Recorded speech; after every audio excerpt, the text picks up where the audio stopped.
Bueno, ahora vamos a desarrollar el capítulo 1 del curso de Fundamento de Bioprocesos. Para eso nos vamos a guiar con la siguiente diapositiva.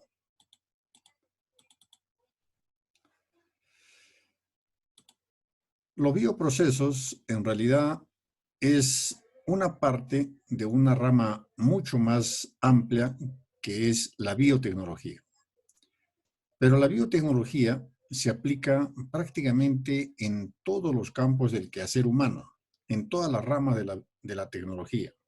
Por ejemplo, en la rama de la medicina se aplica la biotecnología médica o la biotecnología de los procesos médicos, que se dedica a la producción de antibióticos, vacunas, de nuevos fármacos y a la elaboración de terapias génicas. Es decir, por ejemplo, ahora que tenemos este problema de la pandemia del coronavirus, y como ustedes saben, eso tiene que resolverse necesariamente por una vacuna. El desarrollo de esa vacuna es un trabajo de biotecnología médica. Y obviamente los profesionales de ese ramo se dedican ahí a aplicar sus conocimientos de biotecnología médica para encontrar una solución. Otra rama de la biotecnología es la biotecnología vegetal, donde los profesionales, ingenieros agrónomos o biólogos buscan desarrollar nuevas plantas que generen una mayor producción agrícola o productos de mejor calidad o incluso también plantas que tengan un sistema de defensa contra las plagas de tal manera que se evite el uso de insecticidas que también nos intoxican a nosotros. Una de las áreas de la biotecnología vegetal también es la obtención de productos transgénicos, ¿no? Que como ustedes saben es producto de discusión y que nosotros lo veremos más adelante. Otra rama de la biotecnología es la biotecnología industrial o bioprocesos. Esta biotecnología lo que hace es aplicar en la industria el uso de las enzimas y microorganismos para formar los productos que normalmente nosotros estamos acostumbrados a producirlos con insumos químicos, ¿no? Entonces, todos los procesos industriales que utilicen enzimas y que utilicen microorganismos son biotecnología industrial o son bioprocesos. Y otra rama también interesante de la biotecnología es la biotecnología ambiental, que también se conoce como bioremediación y que se encarga, como dice su nombre, de resolver, de remediar problemas de contaminación ambiental, como por ejemplo el tratamiento de las aguas residuales. Si ustedes se ponen a pensar, ¿dónde van las aguas residuales que nosotros echamos a los desagües? Eso van a una planta donde hay unos microorganismos, unas bacterias, que van a degradar la materia orgánica para obtener finalmente agua nuevamente pura. Entonces, ¿qué se está haciendo? Un proceso biotecnológico, utilizando microorganismos para purificar el agua. Lo mismo pasa con los residuos sólidos. Los residuos sólidos, o sea, la basura que nosotros echamos, también va a un sistema de tratamiento que se llama relleno sanitario, donde de igual manera, por acción de microorganismos, se transforma en gas y ese gas a su vez es utilizado para generar electricidad. Entonces, son diversas ramas de la biotecnología y a nosotros nos interesa concentrarnos en los bioprocesos. ¿Qué cosas son los bioprocesos? Como ya dijimos, es la aplicación de las enzimas y los microorganismos a los procesos industriales. Podemos decirlo de otra manera, que es la extensión de los principios y técnicas de la ingeniería química al uso de catalizadores biológicos en procesos industriales. ¿Qué significa eso? Todo lo que hemos estudiado, lo que ustedes han estudiado en química, fisicoquímica, fenómeno de transporte, operaciones unitarias, cinética de reacciones, todo eso, que son los principios y técnicas de la ingeniería química, ahora vamos a hacerlos, pero utilizando catalizadores biológicos, ya no los catalizadores como el fierro, el zinc, no, catalizadores biológicos, que son, ¿cuáles? Las enzimas y los microorganismos. ¿Para qué? Para elaborar productos industriales. Estos bioprocesos se puede considerar en dos grandes áreas, las bioreacciones y las bioseparaciones. Las bioreacciones se refiere a las transformaciones químicas, que ahora les vamos a decir transformaciones bioquímicas, que dan lugar a nuevos procesos. Ejemplo, cuando nosotros hablamos de producir yogur o hablamos de producir cerveza, ¿cómo se hacen? Por medio de transformaciones bioquímicas. Son transformaciones bioquímicas los que hacen que la leche se transforme en yogur. Entonces, cuando hablemos de la bioreacción, lo que nosotros vamos a estudiar son esas reacciones químicas que dan lugar a esa transformación. Y cuando hablamos de las bioseparaciones, hablamos de las operaciones unitarias que permiten separar los productos. Por ejemplo, si es que hemos producido un vino, ¿ya?, por fermentación de levaduras sobre el jugo de la uva, luego vamos a hacer una operación de separación para purificar ese vino y obtener un pisco. ¿Y cómo se hace eso? Mediante un proceso de separación, una operación unitaria de separación que se llama destilación. Entonces, esas dos grandes áreas son las que están incluidas en los bioprocesos, las bioreacciones y las bioseparaciones. Para poder aplicar esto, necesitamos aplicar algunos conocimientos previos. ¿Como cuáles? Los conocimientos de la ingeniería química, los que ya les mencioné, físico-química, cinética de reacciones, fenómeno de transporte. Tenemos que agregarle la bioquímica, que la bioquímica no es sino la química orgánica, pero que sucede al interior de las células, ¿no? La química orgánica, pero catalizada por enzimas. Y finalmente la microbiología, que aunque ustedes todavía no lo conocen, vamos a tener 4 capítulos más adelante, donde vamos a estudiar específicamente de eso para efectos de que tengan los conocimientos necesarios. Como un ejemplo, cuando nosotros hagamos un estudio de los bioprocesos, normalmente ustedes han estado acostumbrados, como ya hemos dicho anteriormente, solo a ver los procesos de manera superficial. Por ejemplo, dice, producción de la cerveza. Seguramente ustedes me dirán, bueno, para producir cerveza, lo que yo tengo que tener es las materias primas, la cebada, luego se le agrega el agua, se hace un proceso de almacenamiento, molienda, se le somete a cocimiento, ¿no?, con vapor, temperatura elevada, luego se enfría, se pasa a fermentación, se filtra y se lleva a envase. Entonces, pero esa forma de describir un proceso es un proceso que está bien para secundaria. Nosotros, como hemos dicho, queremos formar a los estudiantes para que ejerzan la profesión con competitividad, lo cual significa que tienen que ser capaces de crear un nuevo producto o mejorar el producto. Entonces, con esto que yo les he dicho hace un momento, con esta descripción así tan superficial, ¿alguien podrá decir cómo puede mejorar la cerveza? ¿Alguien podrá decir cómo puede hacer que se produzca una cerveza de menor costo? No. ¿Qué necesitamos nosotros para eso? Necesitamos conocer a profundidad las reacciones químicas, o mejor dicho, las reacciones bioquímicas que suceden en cada una de estas etapas. Y si yo conozco esas reacciones químicas o bioquímicas, sus insumos, su cinética, su termodinámica, puedo pensar en proponer una metodología para cambiar el producto o para disminuir su costo de producción. Y entonces ahí soy competitivo. Entonces, en este caso, ¿cómo vamos a hacer eso? Tendremos que decir que la producción de cerveza comienza con la elaboración de la malta. Ustedes dirán, pero eso yo sé, sí, pues perfectamente. Pero ¿qué cosa es la malta? Siempre ustedes tienen que preguntarse, malta, ¿qué cosa es malta? Entonces, la malta resulta que viene a ser la cebada, pero germinada. Los que hayan conocido la elaboración o hayan visto la elaboración de chicha, sabrán que para hacer la chicha se utiliza guñapo. ¿Qué cosa es el guñapo? Es el maíz germinado. Bueno, la malta viene a ser como el guñapo, pero de cebada, ¿ya? Entonces, ¿por qué hay que hacer germinar la cebada para hacer malta o el maíz para hacer guñapo? Porque esa germinación tiene un objetivo, hacer que se produzcan enzimas amilasas dentro del grano de cebada o del maíz.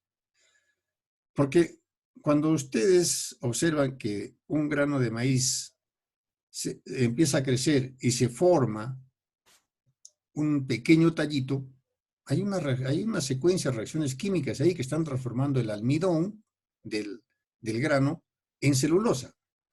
¿Y quién hace la transformación de almidón en celulosa? Son enzimas. ¿Qué enzimas? Enzimas amilasas. Y eso sucede gracias a la germinación. Entonces, por eso, cuando hablamos de malta, lo que estamos haciendo, eso tiene un objetivo bioquímico que es producir enzimas. Una vez que tenemos ya la malta, con una suficiente cantidad de enzimas, esta malta hay que triturarla, hay que molerla. ¿Y para qué se hace la molienda?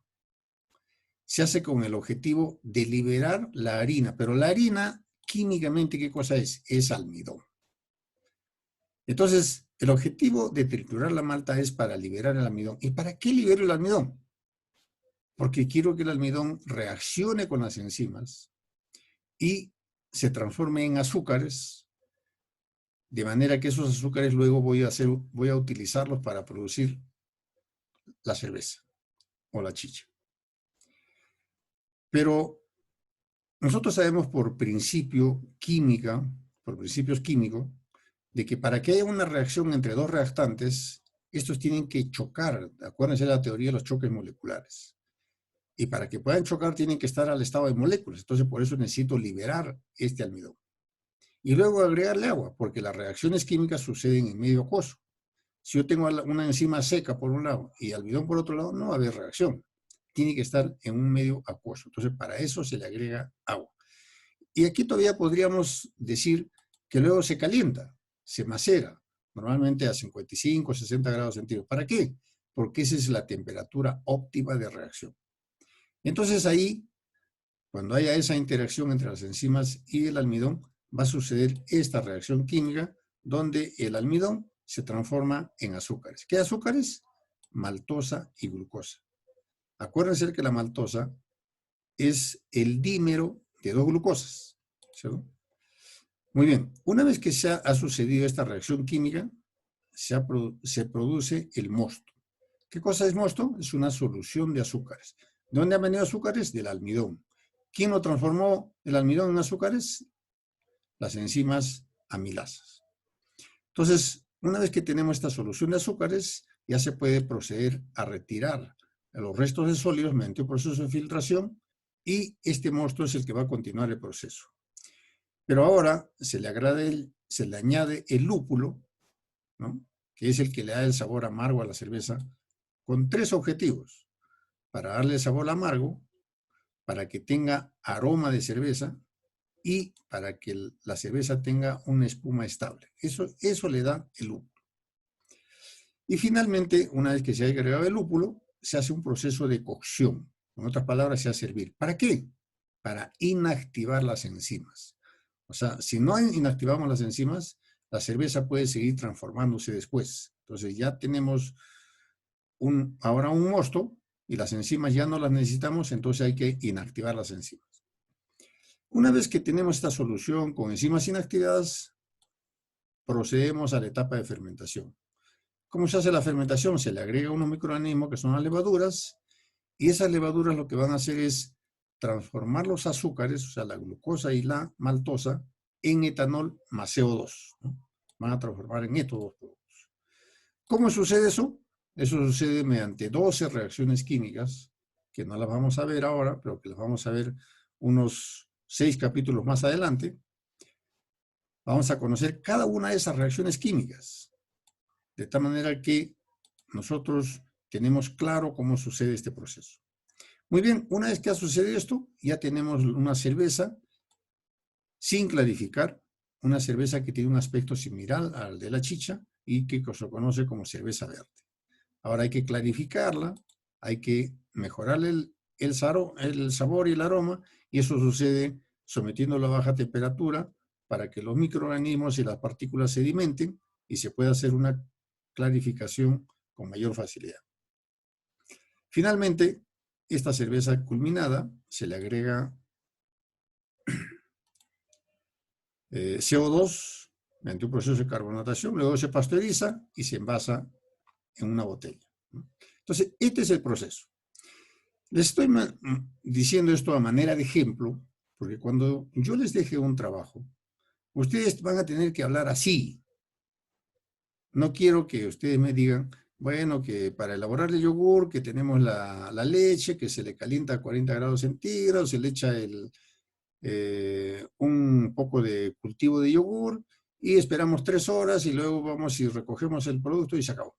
No, quiero que me hablen proceso por proceso, paso por paso, reacción por reacción, cómo sucede, y luego a partir de eso vamos a discutir cómo es que nosotros podemos hacer que ese yogur sea de mejor o de mayor calidad. Por ejemplo, aquí, para no dejar suelto, ¿podríamos bajar el costo de producción de la cerveza? Claro, lo que más cuesta en la cerveza es la malta. Pero esa malta, dijimos, ¿para qué se hace? Para obtener las enzimas amilasas. ¿Y qué tal si mejor las enzimas amilasas las obtenemos de otro medio? Que hay enzimas mucho más baratas. Y ya no necesitamos malta. Podríamos trabajar simplemente con cebada, o podríamos trabajar simplemente con arroz, o podríamos trabajar simplemente con maíz. Entonces, pero quiere decir que yo conozco cómo puedo hacer cerveza y entonces puedo cambiar alguno de los insumos o algunos de los restantes para obtener el mismo producto a menor costo. Muy bien. Ahora, para continuar con nuestro tema, hay que recordar que hemos dicho que en los bioprocesos, los que van a impulsar las reacciones generalmente son enzimas o son microorganismos. Y esos microorganismos, al final son células. Y las células pueden ser de dos tipos: célula procariota y célula eucariota. ¿Cómo es la célula procariota? La célula procariota normalmente está presente en las bacterias y tiene las siguientes características. Primero, que es muy pequeñita. Mide entre 0,1 a 10 micras de diámetro. En promedio, una micra. Imagínense cuánto es una micra, ¿no? Nosotros no podemos verla. Una micra es la milésima parte de un milímetro. Entonces, primera característica es esa. Segundo, que es una célula que no tiene núcleo, ¿no? A diferencia de las células nuestras, que sí tienen núcleo, no tiene núcleo. Ustedes ven aquí, esta es una célula, acá está su citosol, y acá está su ADN, que no está dentro del núcleo, está simplemente disperso dentro del citosol. Y la otra característica es que es una célula simple que no tiene organelos. Por eso que la célula procariota es una célula tan sencilla y se reproduce rápidamente. En promedio, una bacteria se reproduce cada 20 minutos. Imagínense, tan rápido que se puede reproducir. En cambio, la célula eucariota es una célula mucho más grande, tiene diámetros de 5 a 100 micras, es muchísimo más grande, por lo menos unas 1000 veces más grande en volumen que una bacteria. Una segunda característica es que tiene núcleo, ¿no? Nuestra célula es una célula eucariota, que es un organelo grande donde está el material genético, el ADN, ¿no? Y aparte de eso, otra característica es que tiene muchos organelos, mitocondrias, aparato de Golgi, que después lo vamos a ver en más detalle. Aquí ven ustedes entonces una comparación, ¿no? La célula eucariota es la que ustedes han estudiado en secundaria y que tiene organelos y que es una célula grande que tiene núcleo. Y la célula procariota, que son las células de bacterias que son mucho más pequeñas. Muy bien, con estos son los criterios fundamentales que hay que tener en cuenta para hacer el repaso del capítulo 1. Yo espero que ahora ustedes también estén estudiando el capítulo 1 del texto que tienen colgado y que las preguntas que tengan y que no hayamos podido indicarlas acá, las coordinamos, las conversamos, preguntan ustedes a través del chat el día jueves que tenemos nuestra clase según lo programado. Muy bien, eso es todo, jóvenes, y nos vemos luego en el chat.